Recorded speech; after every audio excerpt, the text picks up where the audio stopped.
செவ்வாய் சனி பார்வை வருது. சனி வந்து 7ஆம் இடத்தை பார்க்குறாரு. ஸோ இந்த கணவன் மனைவி உறவில் ஒரு சின்ன நக்கல் பேச்சு பெருசாக அப்படியே டெவலப் ஆகிட்டு பூதாகாரமாக வெடிக்கிறதுக்கு வாய்ப்பு இருக்குது. அதனால் கவனமாக பேசுங்க. பண விவகாரங்களில் உங்களுக்கு தன யோகம் ஏற்படுகின்ற நேரம். ஏன்னா குரு மங்கள யோகம் இருக்குது. இந்த ராசியில் பிறந்த குழந்தைகளாகட்டும், இந்த ராசியில் பிறந்த பெற்றோரின் குழந்தைகளாகட்டும், இந்த செவ்வாய் பயிற்சியில் கொஞ்சம் பிடிவாதமாக இருப்பாங்க. அவங்கக்கிட்ட நீங்கள் பேசுகிறது வந்து குரு வந்து மிதுன ராசியிலிருந்து தன் பார்வையை கொடுக்குறாரு. குரு மங்கள யோகம் ஏற்படுகின்றது. ஆனால் செவ்வாய்க்கு சனியின் பார்வையும் வருது. பொதுவாக நம்ம ஏற்கனவே சொல்லியிருக்கோம், சனி பார்வையில் செவ்வாய் இருந்தாலோ செவ்வாய் பார்வையில் சனி இருந்தாலோ உலக அளவில் உயிரிழப்புகள் ஏற்படும் அப்படின்னு சொல்லிட்டு. ஆனால் இப்போ அது ரொம்ப இருக்காது. என்ன சார் முன்னுக்கு பின் முரணாக பேசுகிறீங்க? முன்னுக்கு பின் முரணாக பேசலை, இருக்கிறத சொல்கிறேன். ஏன் அப்படின்னா, ஓம் ஸ்ரீ குருப்யோ நமகா. ஹரிஹி ஓம். ஜெய் புவனேஸ்வரி. அனைத்து டிவோட்டி நேஷன் நேயர்களுக்கும் உங்கள் வேத ஜோதிடர் பிரகாஷ் நரசிம்மனின் அன்பான வணக்கங்கள். செவ்வாய் பயிற்சி பலன்கள். இந்த செவ்வாய் பயிற்சி பலன்கள் அனைத்தும் பொது பலன்கள் மட்டுமே. திருக்கணித பஞ்சாங்க முறைப்படி கணிக்கப்படுகின்ற இந்த பலன்கள் உங்களுக்கு சாதகமாகவோ பாதகமாகவோ நடந்திட உங்களுடைய ஜனனகால ஜாதகம் மற்றும் தசாபுக்திகள் துணை நிற்க வேண்டும். அது எதுக்கு சார் செவ்வாய் பயிற்சி பலன்கள், சுக்கிர பயிற்சி பலன்கள்னு குறிப்பிட்ட கிரகங்களுக்கு மட்டும் போட்டுட்டு வரீங்க? ஏன் பொதுவாக பல பலன்கள்னு போட்டுட்டு வரீங்களே, ராசி பலன்கள்னு போட்டுட்டு வரீங்களே, அதில் இந்த பலன்களில் சொல்ல மாட்டிங்களா அப்படின்னு சில பேருக்கு ஃபோன் பண்ணி கேட்டாங்க. ஆக்சுவலாக இது எதுக்காக சொல்கிறது அப்படின்னா, சுக்கிரன் ஒரு விதத்தில் இம்பார்ட்டண்ட், முக்கியமான கிரகம். அதே மாதிரி செவ்வாயும் ஒரு விதத்தில் இம்பார்ட்டண்ட். சில பேர்த்துக்கு பார்த்திங்கன்னா அம்மா பையன், அம்மா பொண்ணு, அப்பா பையன், அப்பா பொண்ணு, இல்லை அண்ணன் தம்பிக்குள்ள ஒரு கார்டியல் ரிலேஷன்ஷிப்பே இருக்காது. என்ன காரணம்னா இந்த செவ்வாய் தான் காரணம். எப்படி சுக்கிரன் வந்து கணவன் மனைவி உறவில் ஒழுங்காக இருக்க உதவியாக இருக்கோ, அது மாதிரி இந்த செவ்வாய் ஒழுங்காக இருந்தால் மட்டும்தான் உடன்பிறப்புகளுடனும் தாயாருடனும் மனஸ்தாபம் இல்லாமல் இருக்கக்கூடிய வகையில் இருக்கும். அப்படி சப்போஸ் இது ஒழுங்காக இல்லை அப்படின்னா இந்த ரிலேஷன்ஷிப்பில் அக்ரெசிவ்னஸ் ஜாஸ்தி ஆகும். கோபம், வெறி, எரிச்சல், ஆளுமைத்தன்மை இதெல்லாம் ஜாஸ்தி ஆகும். இது ஆளுமைத்தன்மை தொழிலில் இருக்கலாம், ஆளுமைத்தன்மை வேலை செய்கிற இடத்துல இருக்கலாம், உங்களுக்கு கீழே வேலை பண்ணுறவங்க கிட்ட இருக்கலாம். ஆனால் ஆளுமைத்தன்மை அண்ணங்கிட்டையோ தம்பி கிட்டையோ அப்பா கிட்டையோ அம்மா கிட்டையோ இருந்தால் அந்த குடும்பம் நல்லா இருக்காது. அதனால தான் செவ்வாய் சில இடத்துல சட்டிலாக இருக்கணும், சில இடத்துல நல்ல பலன்களை தரக்கூடிய வகையில் இருக்கணும். அதனால் இந்த செவ்வாய் பயிற்சி இருந்தால் மட்டும்தான் உங்களுடைய முயற்சியில் நன்மைகளை தரக்கூடிய வகையில் இருப்பார். இந்த செவ்வாய் பயிற்சி நல்லா இல்லை, உங்கள் ராசிக்கோ உங்கள் லக்னத்துக்கோ இந்த செவ்வாய் பயிற்சி ஒழுங்கான இடத்துல இல்லை அப்படின்னா அது சிக்கலை ஏற்படுத்தும். குறிப்பாக ரிலேஷன்ஷிப்பில் பிரச்சனையை ஏற்படுத்தும், மனஸ்தாபத்தை அதிகப்படுத்தக்கூடிய வகையில் இருக்கும். சில பேர்த்துக்கு பார்த்தீங்கன்னா எடுத்தவொடனே கை ஓங்கிடுவாங்க, பலார்னு அடிச்சிருவேண்டா அப்படின்னு சொல்லிட்டு. அதுக்கு காரணம்னா இந்த செவ்வாய் வந்து கொஞ்சம் அக்ரெசிவாக இருப்பார், நீச்ச பங்கமாக இருப்பார், இல்லாட்டி மகரத்தில் உச்சமாக இருப்பார், இல்லாட்டி 4ஆம் இடத்துல இருப்பார், 2ஆம் இடத்துல இருப்பார். இந்த மாதிரி இடங்களில் இருந்தால் செவ்வாய் இருந்தார்னா நீங்கள் பேசுகிறதே வந்து அடிக்க வர மாதிரி தான் இருக்குது. இவன் என்னப்பா அப்படி கோவப்படுறான், அக்ரெசிவாக அடிக்க வர மாதிரி செயல்படுறான்னா அதுக்கு காரணம் இந்த செவ்வாய் தான். அந்த செவ்வாய் பயிற்சி மாதம் நடந்துட்டு இருக்கு. எப்போ நடக்கிறது அப்படின்னு பார்த்தீங்கன்னா இந்த மாதம் டிசம்பர் மாதம் 7ஆம் தேதி அன்னைக்கு செவ்வாய் பயிற்சி ஆகிறாரு. எங்கே அப்படின்னு கேட்டால் விருச்சிக ராசியிலிருந்து தன்னுடைய சொந்த வீட்டிலேருந்து தனுசு ராசிக்கு பயிற்சி ஆகிறார், குருவோட வீட்டில்.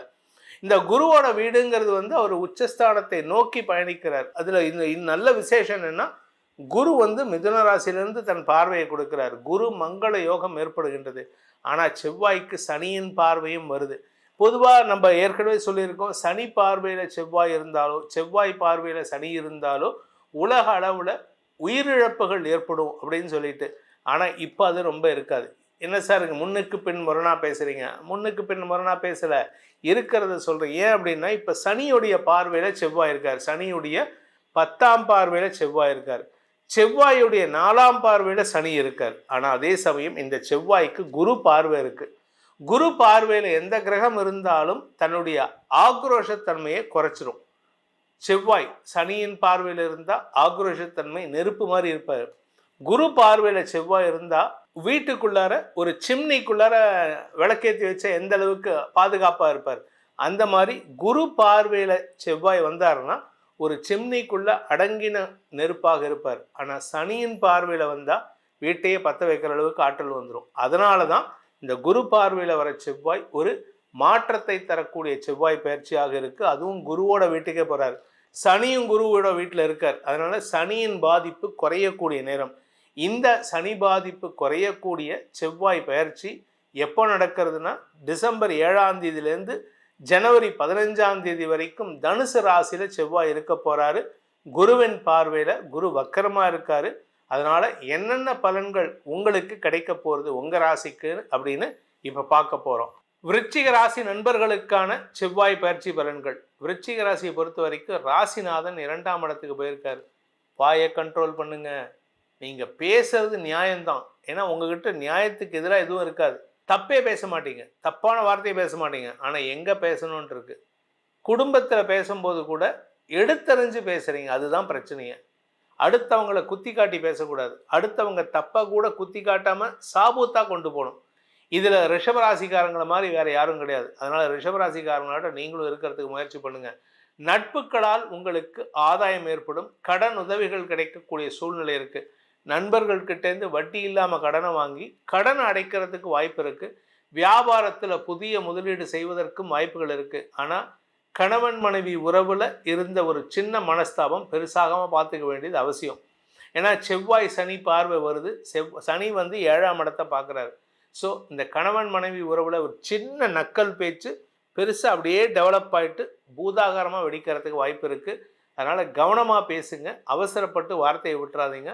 உங்கள் வார்த்தை உங்களுக்கு எதிரிகளை உருவாக்கும். பண விவகாரங்களில் உங்களுக்கு தன யோகம் ஏற்படுகின்ற நேரம். ஏன்னா குரு மங்கள யோகம் இருக்குது. மங்களம் அப்படின்னாலே எல்லாமே நல்லது தான். ஸோ உங்களுக்கு பண விவகாரங்கள் வெற்றியை தரும். கடல் கடந்த வருமானம் அதிகரிக்கிறதுக்கு வாய்ப்பு இருக்குது. பூர்வீக சொத்து சம்பந்தமான விஷயங்களிலோ இல்லை உங்களுடைய சுய சம்பாத்தியம் சம்பந்தமான சொத்துக்களிலோ நீங்கள் எடுக்கக்கூடிய முடிவு உங்களுக்கு வருமானத்தை ஏற்படுத்தும். சொத்து சம்பந்தமான வருமானம் ஏற்படும். உங்களுடைய பூர்வீக ஊரில் உங்கள் அப்பா இல்லை உங்கள் தாத்தா ஒரு 100 வருஷத்துக்கு முன்னாடி வாங்கி போட்டிருந்தார். அந்த இடம் இப்போ உங்கள் கைக்கு வந்திருக்கும். அதை விற்க முடியாமல் இருப்பீங்க. இப்போ ஒருத்தர் வருவார், சார் அந்த இடத்த நான் ஒரு ஹெரிட்டேஜ் ஸ்பாட்டை நான் ஐடென்டிஃபை பண்ணி அதில் சில விஷயங்கள் பண்ண போகிறேன், இல்லை ரிசார்ட் கட்டலான் இருக்கேன், நீங்கள் கொடுத்தீங்கன்னா உங்களுக்கு தான் பெரிய சங்க் ஆஃப் லேண்ட் இருக்குது, தாராளமாக கொடுங்க. ஏன்னா இப்போ தான் உங்களுக்கு பண வருமானம் ஏற்படும். இதை விட்டுட்டிங்கன்னா அதுக்கப்புறம் நீங்கள் போனீங்கன்னா உங்களுக்கு பெருசாக லாபம் இருக்காது. இப்போ லாபம் பெருகுவதற்கு வாய்ப்புகள் ஏற்படுகின்ற ஒரு சிறப்பான காலகட்டத்தில் இருக்கீங்க. குழந்தைகள் விஷயத்தில் இந்த ராசியில் பிறந்த குழந்தைகளாகட்டும், இந்த ராசியில் பிறந்த பெற்றோரின் குழந்தைகளாகட்டும், இந்த செவ்வாய் பயிற்சியில் கொஞ்சம் பிடிவாதமாக இருப்பாங்க. அவங்கக்கிட்ட நீங்கள் பேசுகிறது கத்தியே உங்களுக்கு ஓஞ்சிடும். சண்டை போட்டு ஒரு நாளைக்கு ஏந்திரி கத்தலை 6 மணிக்கு ஏந்திரினா அவங்க 7 மணிக்கு தான் எழுந்திரிப்பாங்க. நீங்கள் 5 மணிலேருந்து கத்தினா தான் அவன் 7 மணிக்கு எழுந்திரிப்பான். அதனால் குழந்தைகள்கிட்ட கொஞ்சம் கோவப்பட்டு தான் ஆகணும். கோவப்படுறதுனால பெருசாக நஷ்டம் கிடையாது. பட் இருந்தாலும் பேச்சில் நிதானம் தேவை. அவசரத்தில் பேசுகிறேன்னு சொல்லிட்டு எழுப்புறேன்னு சொல்லிட்டு எரும மாடுங்கிறத சொல்லலாம். ஆனால் நீ உருப்பட மாட்டேங்கிற வார்த்தையெல்லாம் வரக்கூடாதுங்க. ஏன்னா என்னடா இது இப்படி ஜோசியர் சொல்கிறாருன்னா, இதெல்லாம் வீட்டில் நடக்கிற விஷயம். அந்த வார்த்தைகளை தவிர்ப்பது நல்லது. அமங்கலமான வார்த்தைகளை தவிர்ப்பது நல்லது. என பேசக்கூடிய வேகத்தில் வார்த்தைகள் வரும். இதற்கான பரிகாரம் என்ன அப்படின்னு பார்த்தீங்கன்னா, திருப்புகழை தினமும் படித்து வாருங்கள். ஏன்னா திருப்புகழை படிக்க படிக்க நான் மணக்கும்னு பெரியவங்க பாடியிருக்காங்க. நான் மணக்குதோ இல்லையோ உங்கள் வார்த்தைகள் மணக்கும். நல்ல வார்த்தைகளை பேசுவீர்கள். நல்ல வார்த்தைகள் ரீங்காரமிட்டு கொண்டே இருக்கும். அதனால் உங்கள் வாழ்க்கையில் நல்லது மட்டுமே நடக்கும். இந்த செவ்வாய் பயிற்சியானது உங்களுடைய தனிப்பட்ட ஜாதகத்துக்கு எப்படிப்பட்ட பலன்களை நல்கக்கூடிய வகையில் இருக்குது அப்படின்னு தெரிஞ்சுக்கணும்னு ஆசைப்படுறவங்க கீழே கொடுக்கப்பட்டுள்ள தொலைபேசி எண்களில் தொடர்பு கொண்டு பலன்களை அறிந்து கொள்ளலாம். இதன் மூலமாக உங்களுடைய வாழ்க்கையில் ஏற்படக்கூடிய ரிலேஷன்ஷிப் பிரச்சனைகளையும், குறிப்பாக உறவுகளுக்குள்ள உங்கள் மனஸ்தாபங்களை குறைப்பதற்கும், வேலை செய்கிற இடத்துல உங்களுடைய ஆக்ரோஷத்தன்மையை குறைப்பதற்கும் இது உதவிகரமாக இருக்கும். அதே சமயம் சில பேர்த்துக்கு தேவையில்லாமல் போலீஸ் கேஸு வழக்குன்னு இல்லாமல் இருக்கிறதுக்கும் இது உதவிகரமாக இருக்கும். இதன் மூலமாக உங்களுடைய எதிர்காலம் சிறப்பாக இருக்கிறதுக்கு உதவிகரமாக இருக்கும் என்பதை சொல்லி உங்கள் அனைவருக்கும் நல்வாழ்த்துக்களை தெரிவித்துக் கொண்டு உங்களிடமிருந்து விடைபெறுவது உங்கள் வேத ஜோதிடர் பிரகாஷ் நரசிம்மனின் அன்பான வணக்கங்களுடன். நன்றி, வணக்கம்.